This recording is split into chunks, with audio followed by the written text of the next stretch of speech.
So in this video, I'm going to go over how to create textures from Megascans, which is a really great resource for a lot of realistic looking materials. So first you want to do is you want to download Quixel Bridge. You can just Google that, but it's basically um, kind of like a browser that allows you to just browse through all of the materials that exist on the Megascans library. So it's a great program because it comes with all of these free materials for Unreal Engine users. So first thing you want to do is you want to sign in, and then once you've signed in, you can just go to the surfaces that you like and pick one. So for this test, I'm just gonna grab something real quick called. Let's just grab this grass one. Okay, so it's just gonna download that.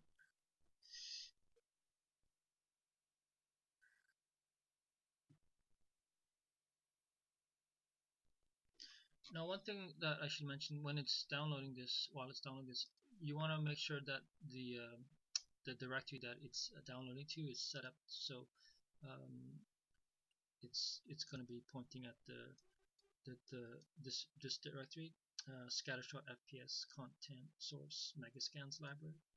So it's just over here. So inside of your scattershot FPS, you should see a content source. If you go inside there, you want to create a folder called Megascans library, and inside here, this is where they're going to be storing all the, uh, the, the materials that you're going to be downloading. Okay, so it looks like it's finished. So let's go ahead and take a look at what it downloaded. So if you go inside the folder, you'll see that it's basically downloaded a bunch of textures. Now, before we bring this into Unreal Engine, there's a few steps that I recommend that we do for all of our textures. I think we're gonna want to make sure we're only gonna be using 4K textures because 8K is a bit too large for our project at the moment. So you want to rescale these to 4K. So let's just 4096.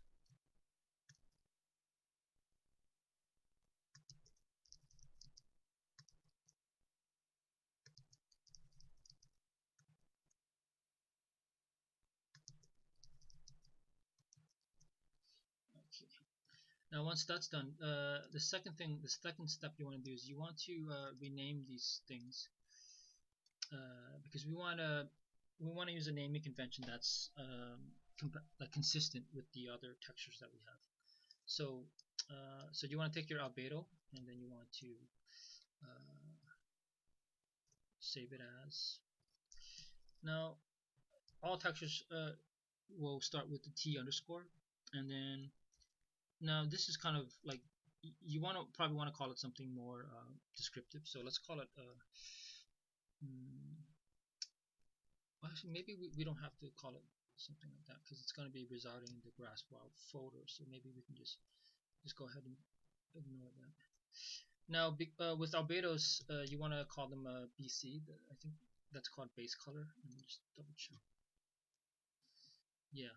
So BC stands for base color or albedo. So let's go ahead and save that.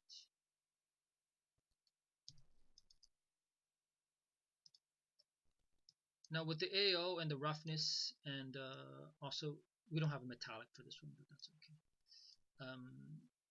But yeah, what I like to do for these, for the roughness and the metallic, and also the AO, is I like to do something called channel pack. So what you want to do is you want to create a new file, 4096. Now inside of this, you'll see there's three channels: RGB, red, green, and blue.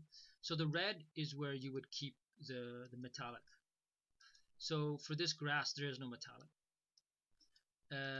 And the G is where you would keep the roughness channel. So let's just grab this roughness texture here and just throw it in the G. There.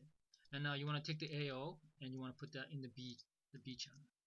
Right. So now you have a texture that is basically a combination of a metallic, a roughness, and an ambient occlusion. And you want to save this as T underscore weird looking ID. I called them MT, but I've seen other people call it by whatever the RGBs refer to. So the R refers to metallic, M, and the G refers to the roughness, so R, and then the B refers to the ambient occlusion, which most people call it the O. So you should call this file the suffix should be MRO. And let's go ahead and save that. And finally, just let's save this normal as T underscore N. Okay. Okay, so now we have our, let's view this in the details. So now we have our files ready to import into the Unreal Editor. So you want to put these in the same, you want to put this in a corresponding file structure that is logical and kind of helps you to identify them later on. So if you look inside the Rush folder, I've created a folder called Material Library, and inside of this is basically the folder structure that is a copy of what you would see on the Quixel Bridge structure.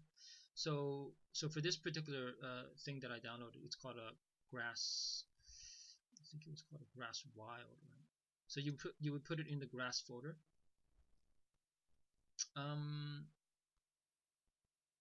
Yeah, and then you would create a folder called wild. Since we don't have one here, let's just create that right now. All right, so inside of this material library folder, we're gonna drop in the now one other thing I should probably mention with this naming structure is yeah, actually it's okay, we can just leave it at that. So because I was gonna change this to something different that would identify that these came from Megascans, because later on we're gonna be grabbing textures from other sources, like from our own sources. So it might help if we call these something that kind of gives us the idea that these came from Megascan. So I'm just gonna put a prefix ms underscore. Okay. So that just lets me know that this is a Megascan texture, and then yeah, that'll just kind of help us later on down the road. So yeah, I'm just, for some reason I'm having some problems dragging things into this content folder, so I'm just gonna do it the old-fashioned way.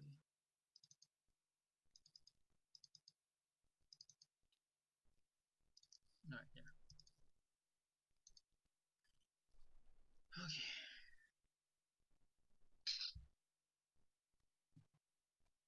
So it's gonna be importing.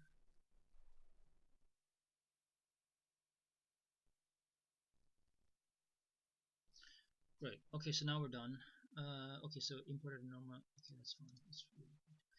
Now we want to create the material, and we can just go ahead and leave it in the same folder. Call it m. Call it the same as this thing. So m underscore s there, and then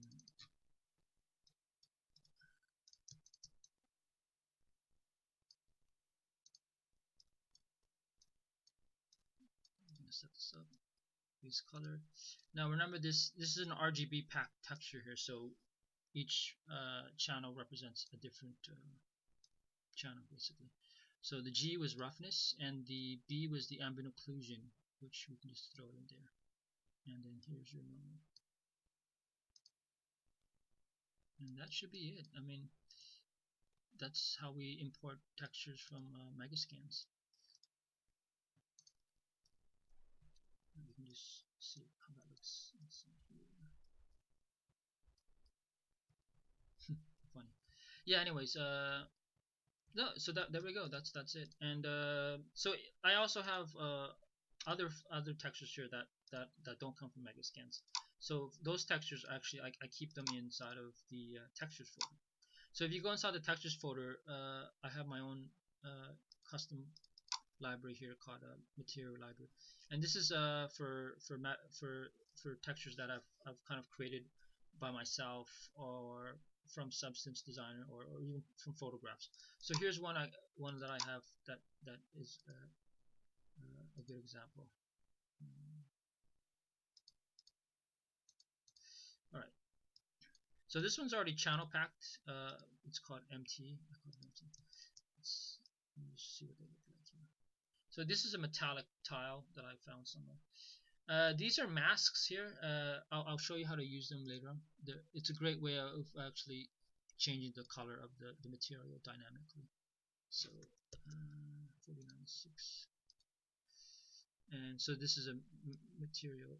So the red this is the metal, and this is the roughness, and the blue is like that. I should probably call it the same convention as the other guys. So metallic, roughness, and then ambient occlusion.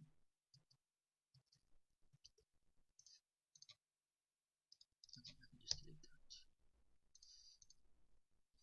Okay, so let us copy that into our material library. So we go back to the material library, and then we look at metal, and then tiles and panels.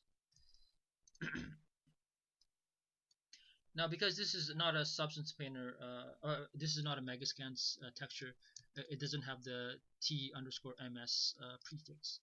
So, so I use a more descriptive name. It still doesn't work.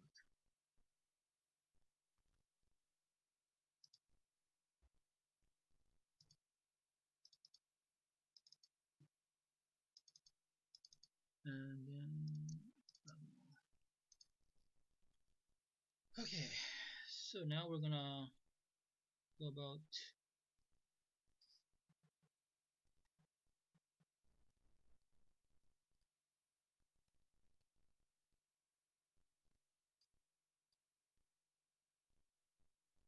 creating the material for this one.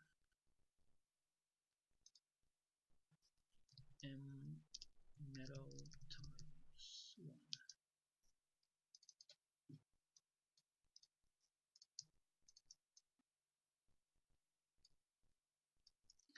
Now I'm going to show you how to use these color, what I call them color masks. They're a great way of dynamically changing the color of your material without having to create like new ones. So what you do is, first let's just go ahead and link these ones up. Roughness. So actually we don't have ambient occlusion, so that's okay. Okay, so now with this one, what you want to do is you want to basically create a new. You want to do something called a. It's called interp. Yeah, that's called. It's called a linear interp. So in the alpha, you want to put in the mask. Yeah, I think it was that one. The mask inside the alpha. And then here, for the A, you want to put in the original texture here. And now for the B, you want to put in the color you want to kind of change it by. So go to constant 3 vector. Now you can convert this to a parameter, and we'll just call this color 1.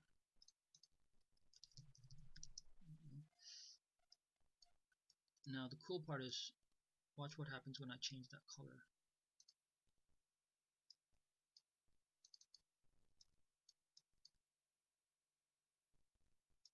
See, now we can dynamically just change the color just using that. So, and yeah, it's great. It's a great way of just creating unique looking textures without having to make separate textures. So now we want to also change, be able to change these lines in the middle as well. So to do that, what you would need to do is, I think we need another lerp here. You want to bring this one back onto the A, and then this one goes into the alpha, and then we need another constant color here, and then this, we'll call this, convert it to a parameter, call it color 2, and then feed that back into there. Okay, so now we've got 2 parameters we can change, and then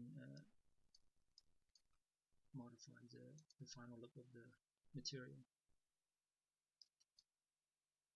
There. So we're adjusting the lines in the middle, and also the base color as well. So this is a great way of just creating like really unique looking textures. You can also adjust the values for the metallic as well by doing this. So you take the R and then you put another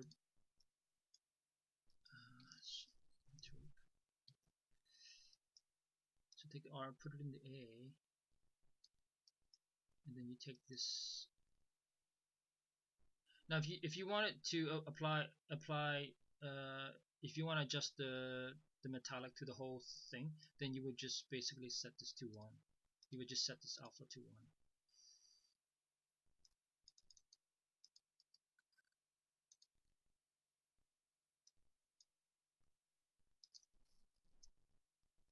But if you just wanted to apply it to just to this the tiles, you would just call it that.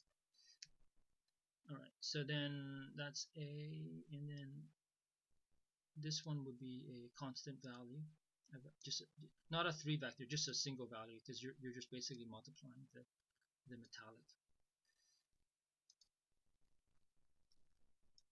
Oh, okay. So since we only use a single float value, we can't use the RGB. We can only just use one channel for the alpha. So let's grab the R for that.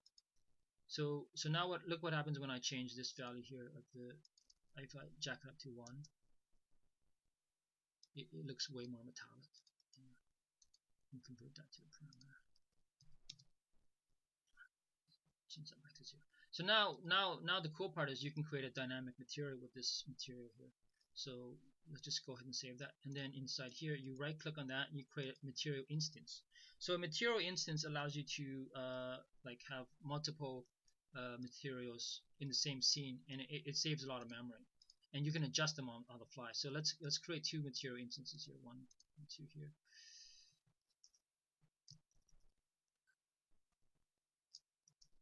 So for this one, we'll put it on this guy, and then for this one, we can put it on this guy. So for this material instance, let's change it so it's red. So you just make sure that's set up there.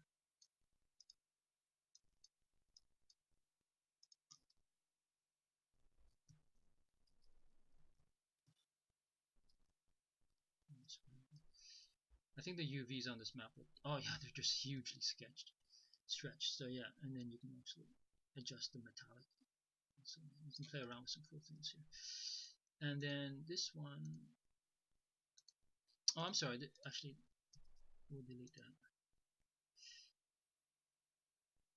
It should have been of this one, create a material instance of that. Yeah, I'm gonna call that one material instance 2, and then we'll just apply that to that one.